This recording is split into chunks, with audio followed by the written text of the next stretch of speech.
In today's video, we're going to talk about, does it saying 4K or 1080p on the camera mean that the camera quality is going to be full 1080p, like phenomenal quality, or is it going to be real cinematic 4K quality? Because on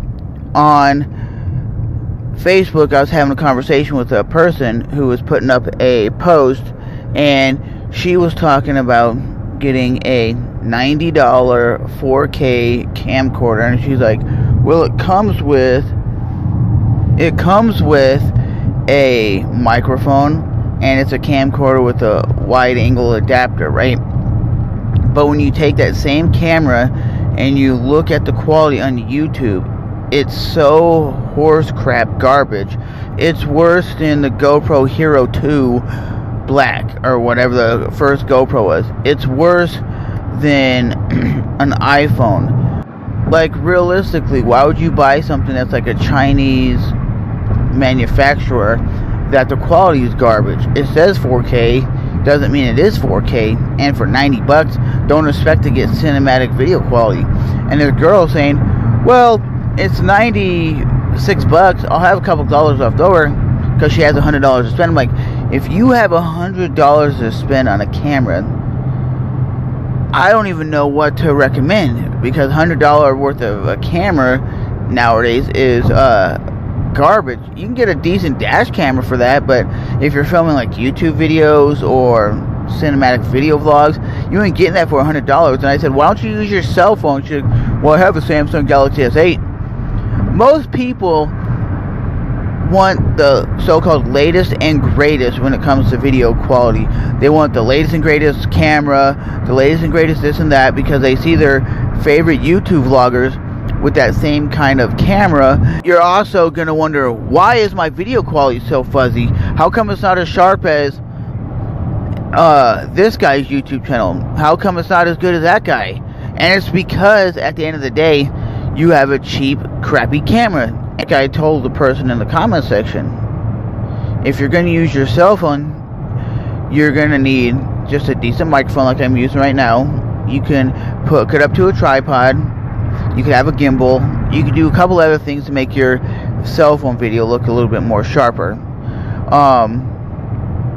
Even if you get a Canon DSLR and you have no clue how to use it, you're not getting that cinematic blurred out background. You're not going to be able to get that.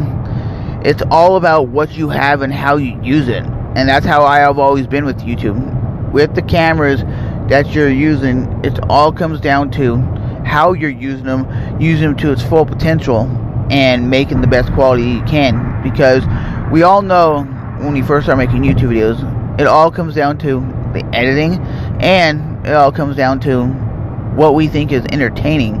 If the subject that if the character in the video is not entertaining, the video is gonna suck, bar none. And it just really depends on the kind of content you're creating. Quality of video was straight trash. It was real bad. It was worse than an old school flip camera. And for all you cats out there, you're like, what's a flip camera? Yeah, that's right. It went out of business. So that's the problem. Most people who buy cameras don't know cameras. They don't know anything about if it's cinematic or if it's going to give them the quality they need. They just look at the price point. Oh, $100 4K, what? Whoa, really? I'm going to buy that.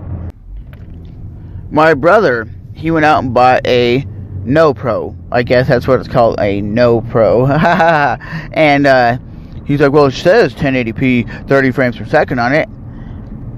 And he took some videos of his church at the beach, right? Like they were doing some like service or something for Easter, and he was looking at it on his computer, and he goes, oh, no, that's probably not the right quality, because I'm just streaming it from the No Pro to the computer with the Bluetooth. It's probably not that quality. So he offloads all those footage clips to his computer and puts it into Sony Vegas. And he goes, what the hell? This quality is junk. Like, he's like, it's not usable. It was so junk. it looked so like just garbage. Like it was just something you wouldn't even want to look at. It looked like something that was shot from like 1970. It was this real trash. And I was like, it's because you spent like $40 or $30 on a no-name camera. And he goes, what? I'm like, if you'd had a GoPro and you were setting it up on that same tripod at the beach, you'd got way better image results.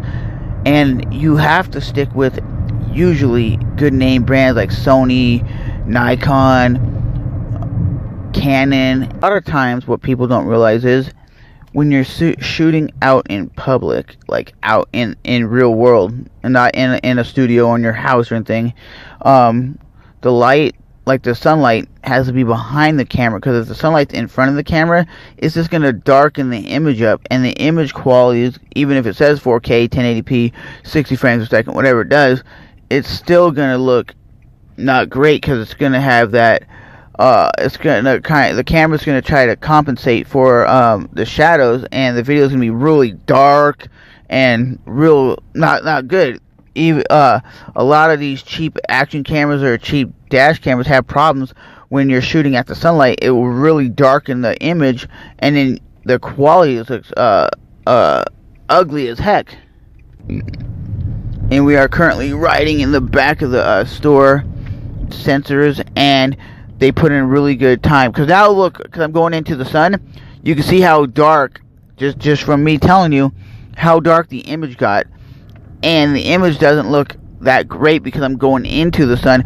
And once I turn to the left up here, it's going to change the whole image quality and look a little bit nicer because I'm going away from the sun. That's why I was driving into the sun recording, because I was showing you exactly what the quality would look like. Get out the way, birdie. Because see, now it's going to really darken up because I'm in the sun. But if you notice something, when I stop and park the car, and I change the camera angle, and I point the camera at me, you could probably see it's really lighting me up and making me look a lot more appealing in the image quality. But don't just buy cheap cameras and think, well, it says 4K, because I was almost tempted to buy a 4K action camera that I seen at like the store recently, and it was like 30 or 40 bucks. The image quality wasn't that bad, but there was no microphone input, there was nothing, so you're relying on just like the image quality and the muffling of the microphone. And I was like, yeah, I'd just rather get a GoPro, because I like doing videos in the car.